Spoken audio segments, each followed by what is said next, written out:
Well, it's a tough morning. It's a tough morning for all of us. Whenever there is such blatant inequity, a lack of justice, a lack of fairness, whenever somebody has been treated so poorly in light of and the shadow of others who are not nearly as worthy of being treated properly, are treated properly or at least helped out, it's tough.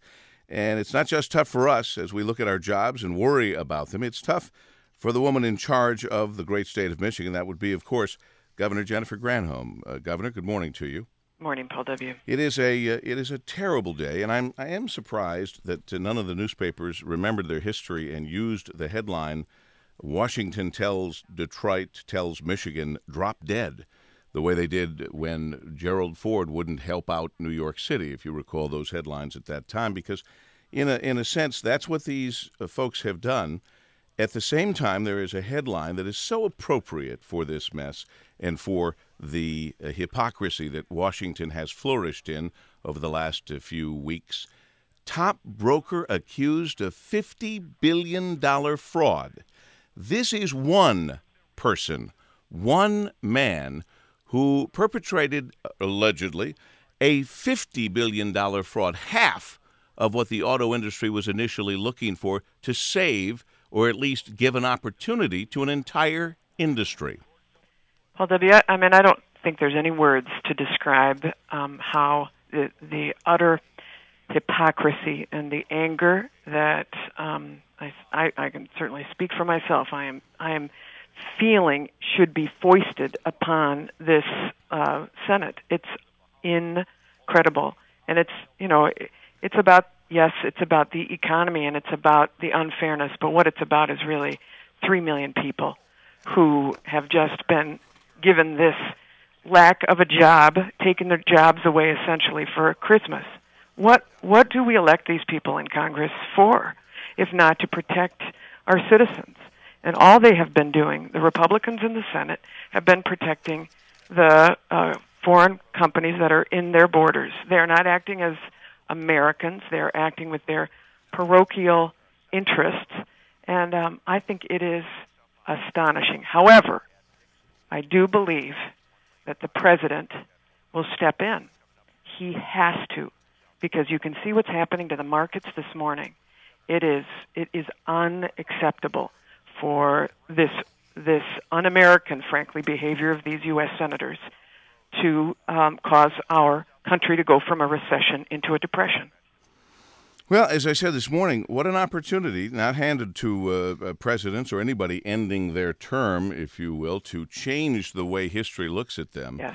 And the opportunity to have a legacy of saving millions of jobs, rather than, frankly, the legacy this man will have if he doesn't do something major like this. Right. And there aren't going to be any other more major decisions to be made, not any more powerful decisions to be made that will affect more people and the future of this great country of ours than this one. He has got to take care of business. He's got to go out showing that this is baloney, what has happened, that he can fix this problem. He's got the authority to be able to instruct the Treasury Secretary or the Chairman of the Fed to fix this problem and to get the money to the auto companies, a bridge until the Obama administration takes over. He can do it. He's got to do it. It's the way that he can preserve some semblance of a legacy and maybe increase his legacy. I have not talked to Ron Gettelfinger at the time of our conversation, which is a taping during the 6 o'clock news, Governor, but I must tell you, it is such a transparent opportunity taken advantage of by the Republicans, apparently, to try to put this all on the UAW at the last second when there is so much to this story and so much inequity and so much pain that should be equally shared. To be able to walk away and try to pretend, well, it's all the UAW's fault, is so amateurishly distasteful that it is disturbing. Well, and it's such an unbelievable stab at workers across the country. So you give this damn bailout to these financial institutions don't ask a single question. They can do what they want. And then you lay the blame for the auto industry, which is a victim of this financial meltdown, on the backs of the people who are working on the line. It's just unbelievable, the hypocrisy. It's unbelievable, the classism. It's just, I mean, we could go on, and I think we are going to be all right, because I do believe that for all of his faults, this president is going to step in. But all of our efforts must be turned toward the White House today. Well, we're all going to do what we can, that's for sure. Tuesday, when I do see the president, it's going to be too late. We have to have it done. Yep. Today, you believe strongly.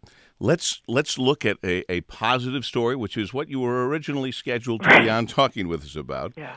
And that is this whole isotope accelerator, which Dr. Luana Simon has explained to me before. I just don't get it. All I know for sure is it's a great get for Michigan State University and for the great state of Michigan. You know, it's such a shame that this happens in the midst of this unbelievable hurricane we're experiencing, because it is such a piece of great news. And we're not going to let it get buried. For Michigan. Trust me. Good. Trust me. I'm glad to hear that, because really, $550 million that we competed against a national lab for, the Argonne National Lab in Chicago, and it's going to create immediately, of course, in the next few years. I shouldn't say immediately. In the next few years, thousands of construction jobs. But the real important point of this, in addition to the permanent jobs it will create, is that it helps to rebrand Michigan.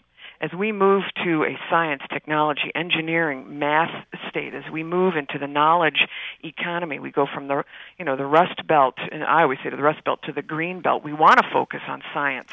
This is a great day for science in Michigan, and so we are now this epicenter of research in nuclear physics, which, we want to train those workers. We want to have those young minds come here for the purpose of studying in the most advanced lab in the nation. It's very exciting for us, and it's certainly great for medical cures, et cetera, which is what this would lead to.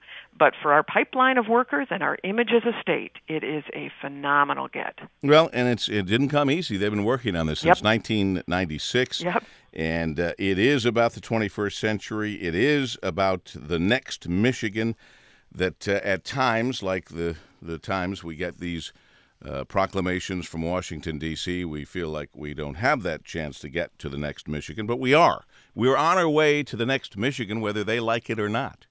And so we leave you, Governor, with good and positive news on a very tough day. Yep. Anything else that you... Nope, we announced yesterday, Paul W., before this happened in the Senate, we thought this was going to be resolved, that we have come together as a region in southeast Michigan and across the state to be able to provide workers with a way quickly to get help who have had the rug pulled out from under them.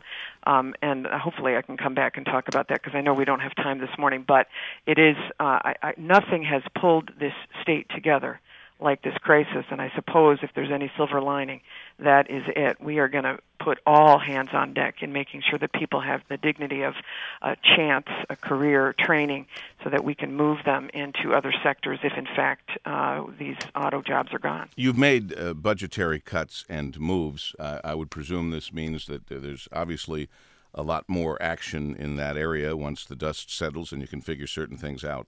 Yes. There's no doubt about it. Everybody should be on notice. This will be a tough year coming up. All right, Governor, thanks for being with us. We appreciate it. Yep, thanks.